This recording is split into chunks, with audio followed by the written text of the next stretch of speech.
Assalamualaikum warahmatullahi wabarakatuh. Salam sejahtera bagi kita semua. Kami dari kelas A, dosen pengampu Pak Agus Hermanto. Kami dari program Studi Sistem dan Teknologi Informasi, Universitas 17 Agustus 1945 Surabaya. Pada kesempatan kali ini, kami akan membahas materi terkait keamanan dan kontrol informasi. Selamat menyaksikan.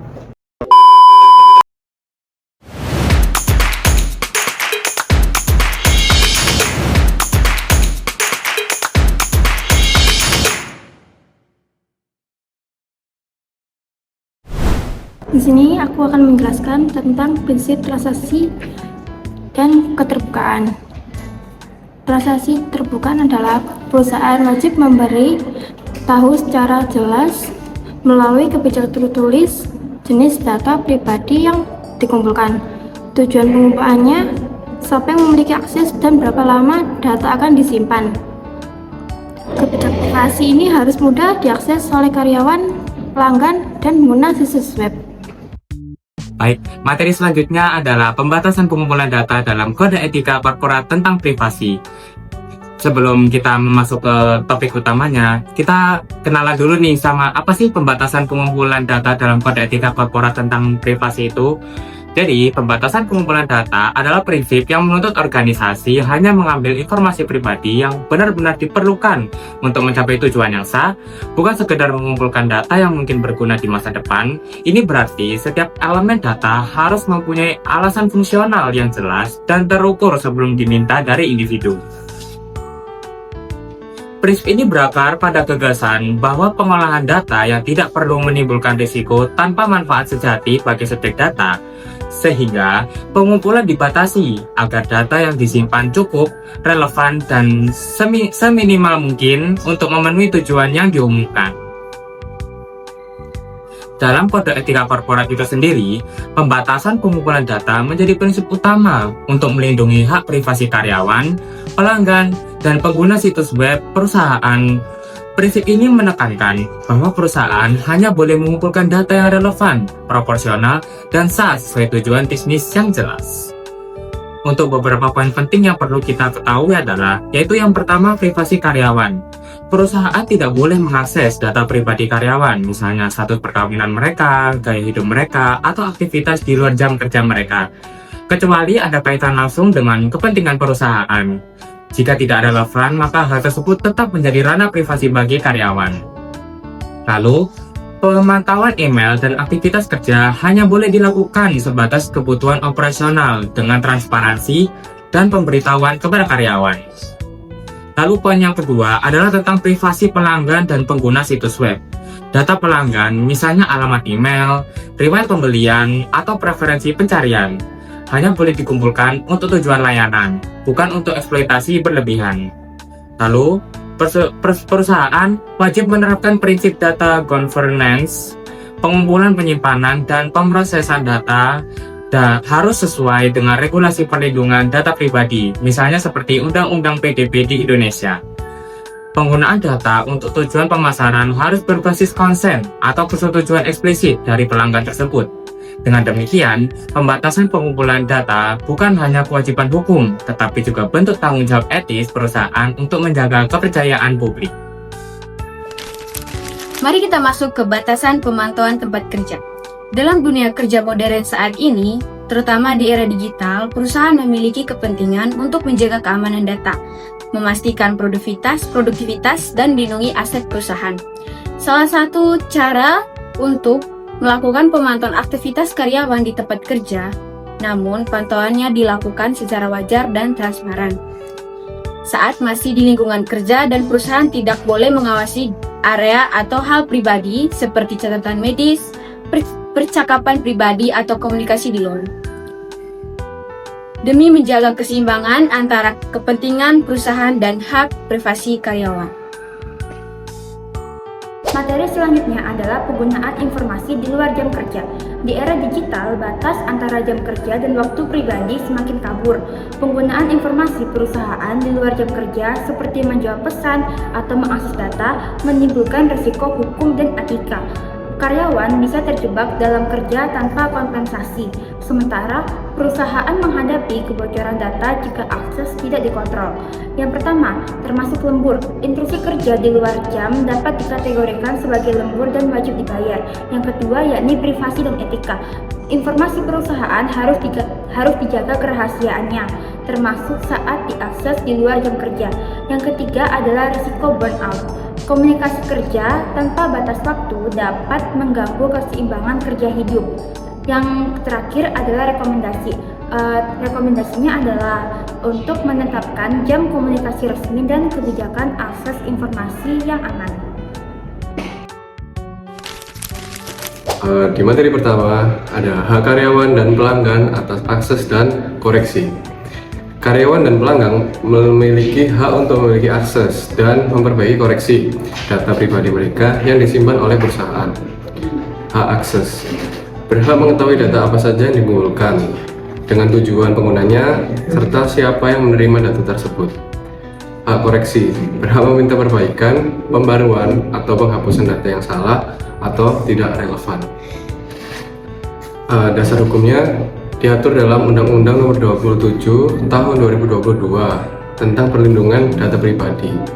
Tujuannya meminjam kekurangan data, melindungi privasi, dan membangun kepercayaan antara perusahaan dan individu. Oke, untuk materi ke-6, pembatasan akses dan keamanan data adalah upaya untuk melindungi data dari akses, perubahan, atau penyalahgunaan oleh pihak yang tidak berwenang. Prinsip utamanya adalah need to know basis, artinya hanya orang yang membutuhkan data tersebut untuk pekerjaannya yang boleh mengaksesnya. Berikutnya saya akan menerangkan materi yang ke-7, yaitu tentang penanganan pelanggaran data. Pelanggaran data adalah insiden ketika ada data pribadi diakses, dibocorkan, diubah, atau digunakan oleh pihak yang tidak berwenang. Contohnya seperti kewajiban perusahaan. Jika terjadi kebocoran data, perusahaan wajib memberitahukan pihak terkait seperti karyawan, pelanggan, dan otoritas berwenang sesuai peraturan. Melakukan mitigasi segera, yaitu menghentikan sumber kebocoran. Memperbaiki sistem keamanan agar tidak terjadi lagi di masa depan. Memberikan kompensasi atau tindakan pemulihan jika pihak terdampak mengalami kerugian. Langkah penegakan data breach yaitu identifikasi dan kontamen adalah hentikan akses tidak sah dan lindungi sistem terdampak. Berikutnya, investigasi. Telusuri penyebab dan cakupan data yang bocor. Mitigasi dan pemulihan. Perbaiki sistem, ubah kredibilitas, dan tingkatkan keamanan. Selanjutnya, memberitahukan, sampaikan informasi secara cepat dan transparan kepada pihak yang terdampak.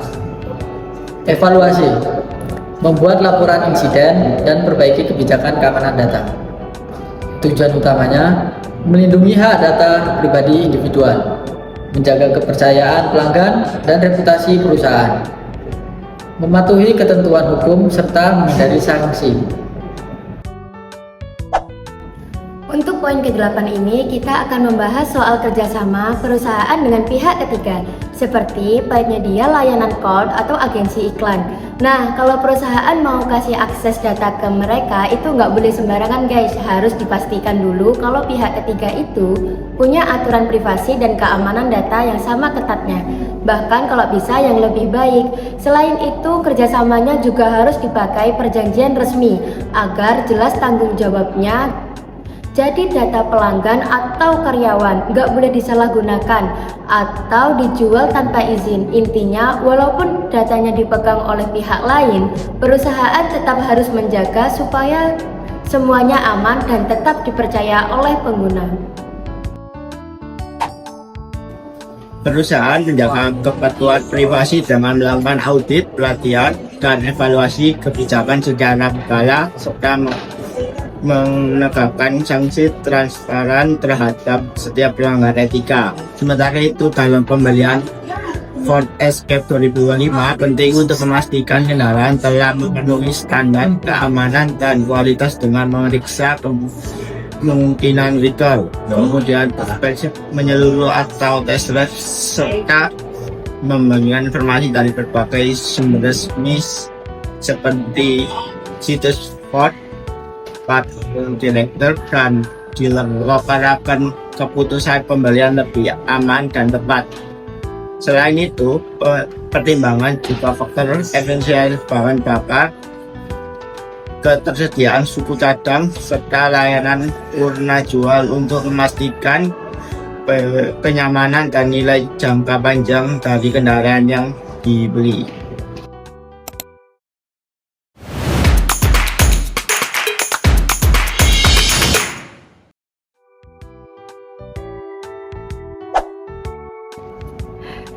Di kelas discrete adalah munculnya deskripsi model, spesifikasi, dan paduan pembelian, informasi, model, hybrid, escaped hybrid juga disedia di discrete.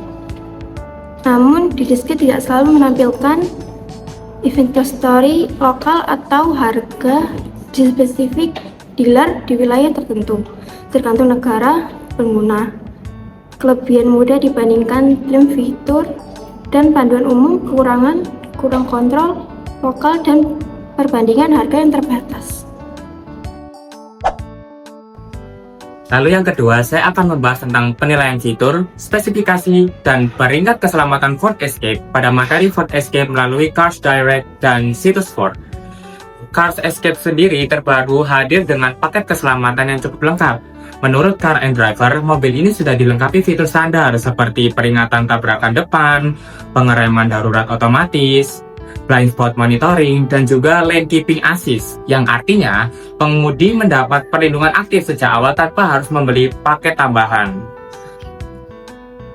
Dari sisi uji keselamatan resmi, US News mencatat bahwa Ford Escape 2025 meraih rating keselamatan mencapai 5 bintang dari National Highway Traffic Safety Administration. Secara keseluruhan, ini adalah skor tertinggi yang menunjukkan mobil ini aman dalam berbagai skenario tabrakan. Selain itu, lembaga independen IIHS juga memberi penilaian good pada beberapa aspek uji tabrakan untuk model Escape ukuran keluaran 2022 ke atas. Tidak hanya soal keselamatan, reliabilitas juga penting. Menurut Repairpal, biaya perawatan tahunan Ford Escape rata-rata sekitar $600 atau bahkan mencapai $700 tergantung jenis servis, suku cadang, dan bengkel yang digunakan. Dengan skor 4.0 dari 5, angka ini menempatkan di level cukup rata-rata untuk kategori SUV kompak, artinya tidak terlalu mahal tetapi juga bukan yang paling murah. Secara keseluruhan, Ford Escape bisa dipandang sebagai SUV kompak yang aman, modern, dan cukup terjangkau di dalam hal perawatan. Sehingga cocok untuk pembeli yang mengutamakan keseimbangan antara fitur keselamatan, kenyamanan, dan biaya jangka panjang. Oke, kami memilih Ford Escape 2025 non-hybrid atau trim menengah atau tinggi karena mobil ini menawarkan keseimbangan terbaik antara fitur, keamanan, dan biaya kepemilikan. Model ini telah menerima peringkat keselamatan tertinggi 5 bintang dari NHTSA yang menunjukkan perlindungan penumpang yang sangat baik. Selain itu, sistem Ford Co-Pilot 360 hadir sebagai standar pada trim ini. Mencakup teknologi keselamatan canggih seperti lane keeping assist atau menjaga jalur, blind spot monitoring atau pemantauan titik buta, dan automatic emergency braking pergereman darurat otomatis. Trim menengah hingga tinggi juga memberikan pengalaman berkendara yang nyaman dan lengkap tanpa harga tinggi seperti trim platinum teratas. Oleh karena itu, trim ini merupakan pilihan yang praktis dan seimbang. Oke.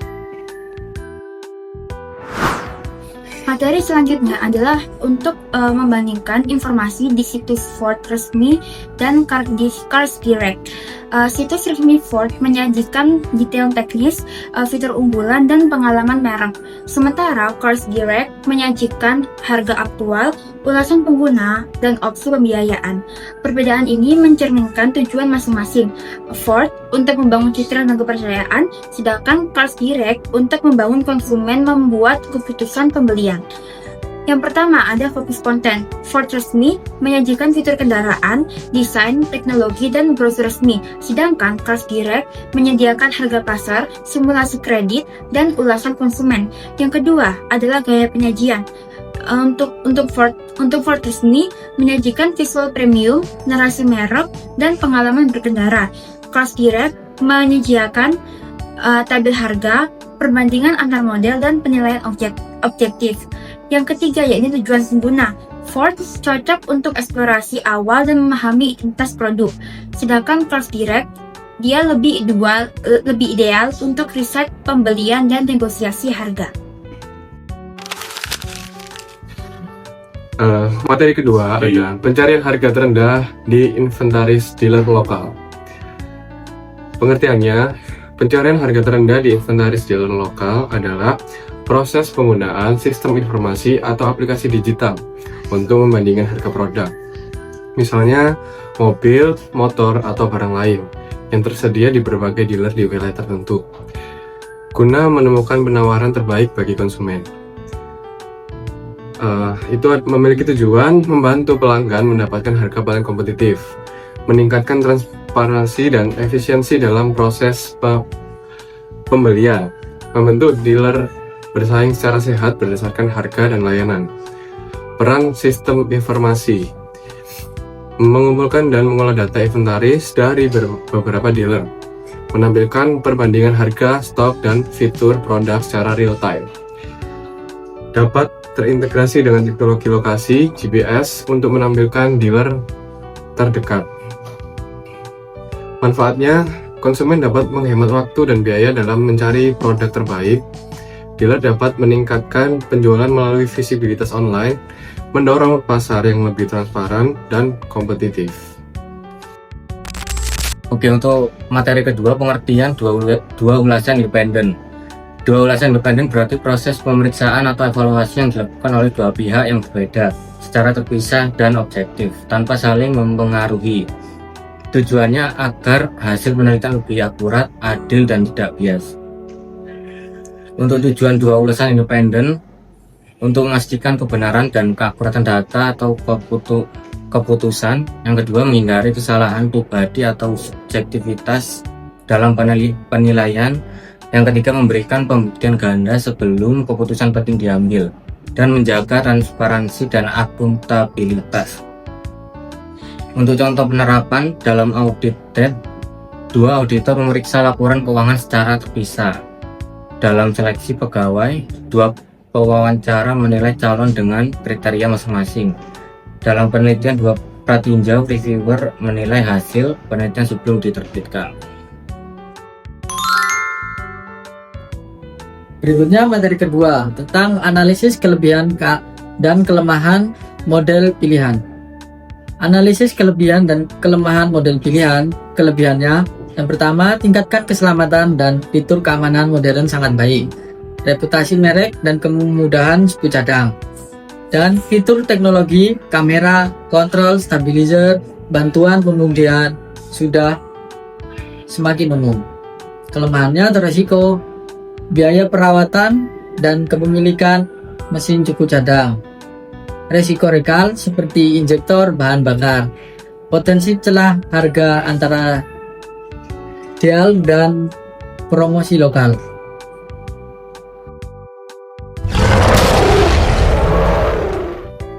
Untuk K-Direct, situsnya sebaiknya ditambah fitur lokasi supaya pengguna bisa langsung lihat dealer dan harga di daerah mereka.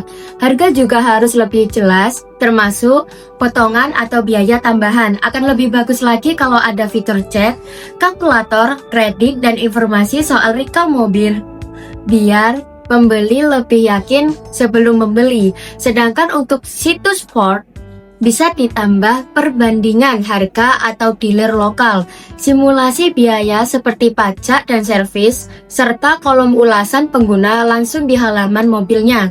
Informasi rekal juga perlu selalu diperbarui dan ditampilkan dibuat lebih interaktif supaya orang lebih mudah membandingkan model dan fitur mobil yang diinginkan. Ford Escape 2025 ini menengah atau tinggi merupakan pilihan yang layak dipertimbangkan karena menawarkan keseimbangan antara fitur, kenyamanan, dan keamanan.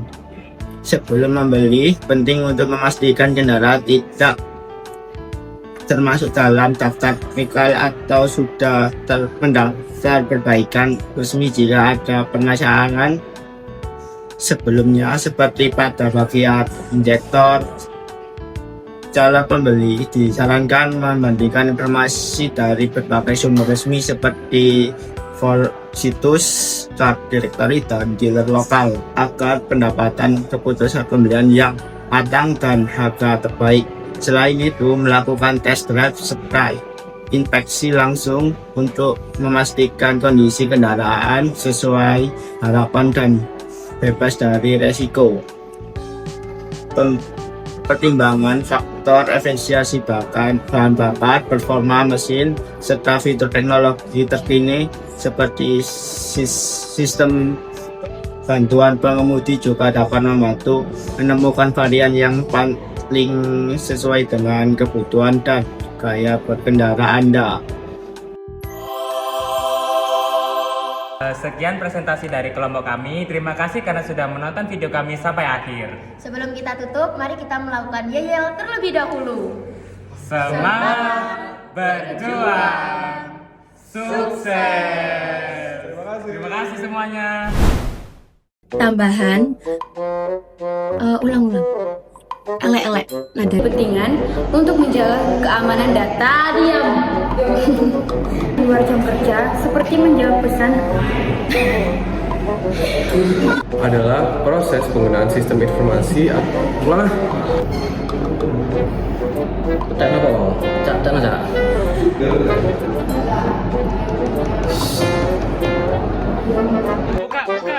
Buka. Ya enggak kebuka.